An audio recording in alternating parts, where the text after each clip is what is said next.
Selamat datang kembali lagi bersama saya Resta Wijaya Putra. Kali ini kita membahas fermentasi lagi ya. Tapi yang bakal kita bahas kali ini adalah faktor-faktor yang mempengaruhi proses fermentasi. Jadi kita melakukan fermentasi itu ya, terutama dalam bidang pangan pasti bertujuan untuk mengawetkan dan menghasilkan produk baru. Agar produk yang dihasilkan tidak menyimpang, fermentasi itu harus dilakukan dengan tepat dan teliti. Nah, di video kali ini saya akan menjelaskan tentang faktor-faktor yang berpengaruh terhadap fermentasi agar dapat menghasilkan produk yang sesuai dengan keinginan kita. Faktor yang pertama adalah medium. Jadi medium yang dimaksud di sini adalah bahan utama atau bahan yang akan difermentasi. Jadi untuk fermentasi sebaiknya gunakan medium yang baik, yang tidak rusak. Apabila ingin membuat wine ya, contohnya wine anggur gitu kan. Jadi pilihlah buah anggur yang segar, yang tidak busuk, yang segar, yang matang, pilih yang seperti itu, agar wine yang dihasilkan juga rasanya enak ya, rasanya tidak ini tidak menyimpang dari yang kita harapkan ya. Selanjutnya yang kedua faktornya adalah mikroba. Jadi penggunaan jenis mikroba disesuaikan dengan bahan baku yang akan difermentasi. Sebagai contoh, apabila kita hendak membuat yogurt misalnya ya, jadi gunakanlah Lactobacillus bulgaricus dan Streptococcus thermophilus ya. Kenapa menggunakan itu? Karena kedua bakteri tersebut akan bekerja sama dalam susu dan menghasilkan yogurt ya. Lactobacillus bulgaricus itu sendiri akan berperan dalam pembentukan aroma, sedangkan Streptococcus akan lebih berperan dalam pembentukan cita rasa.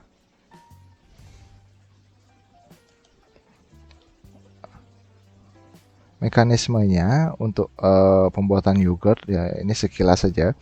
Jadi Lactobacillus bulgaricus itu memproduksi peptida penstimulasi dan asam amino untuk dapat dipakai oleh Streptococcus thermophilus. Dengan kata lain, Lactobacillus bulgaricus ini menyediakan nutrisi esensial untuk pertumbuhan Streptococcus thermophilus.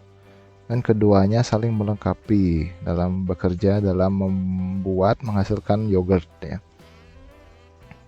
Faktor berikutnya adalah suhu. Jadi suhu fermentasi itu sangat menentukan macam mikroba yang dominan selama fermentasi. Tiap-tiap mikroorganisme memiliki suhu pertumbuhan yang maksimal, suhu yang minimal, dan suhu optimal ya. Suhu maksimal, suhu optimal, dan suhu minimal. Yang mana pada suhu tersebut akan dapat memberikan hasil terbaik dan proses pertumbuhan selnya itu akan jadi sempurna, jadi lebih cepat juga ya. Jadi misal kita mau fermentasi, kita ambil contohnya yogurt tadi menggunakan bakteri kan, Lactobacillus gitu. Anggap kita suhunya itu tidak suhu optimalnya, suhunya itu di bawah, lebih rendah lagi suhunya. Maka bakterinya tersebut dapat tumbuh, hanya saja pertumbuhannya lambat. Maka nanti produk yang dihasilkan itu akan tidak sesuai Begitu juga apabila suhu yang digunakan itu di atas suhu optimal. Apabila di atas suhu optimal, maka pertumbuhannya akan terlalu cepat. Pertumbuhan terlalu cepat, fermentasinya tidak bagus juga, karena dengan pertumbuhan yang terlalu cepat, bahan baku susunya itu tidak akan dapat difermentasi secara maksimal juga, ya.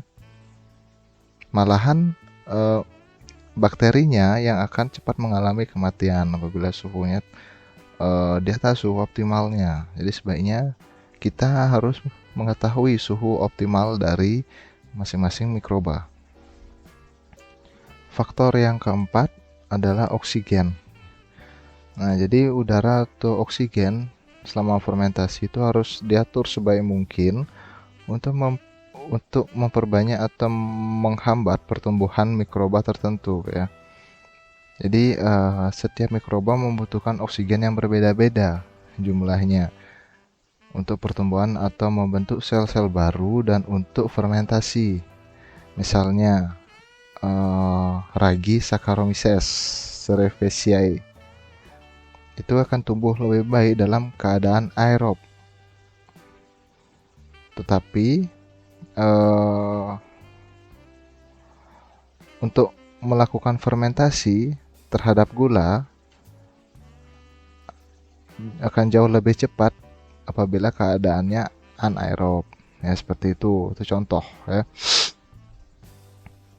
Selanjutnya faktor yang kelima, pH, ya, derajat keasaman. Jadi tingkat keasaman itu sangat berpengaruh dalam perkembangan mikroba. pH netral sangat memungkinkan mikroba untuk hidup dan berkembang. Jadi suatu bahan pangan apabila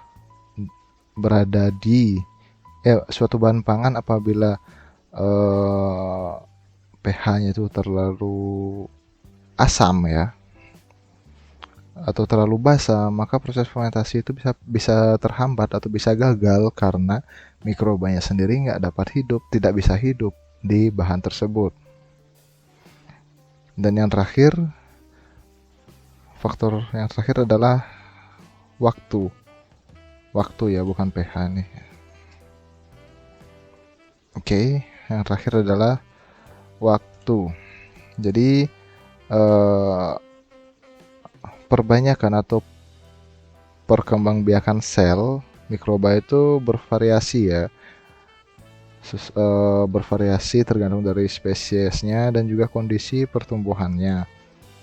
Sebagai contoh itu bakteri dan kapang. Nah, bakteri itu lebih cepat berkembang, lebih cepat untuk memperbanyak sel daripada kapang dan kamir. Nah, jadi apabila kalian ingin membuat produk fermentasi menggunakan bakteri misal, waktu yang dibutuhkan relatif lebih singkat, karena jika terlalu lama maka akan menuju ke pembusukan. Nah,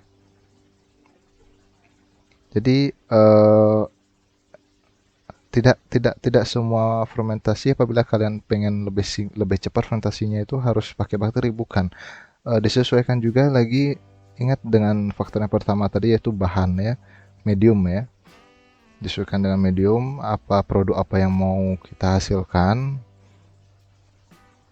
Jadi kalian harus memahami semua faktor-faktornya agar fermentasi berjalan dengan baik dan kita mendapatkan produk yang baik pula. Ya, sekian dulu untuk faktor-faktor yang berpengaruh terhadap fermentasi. Terima kasih.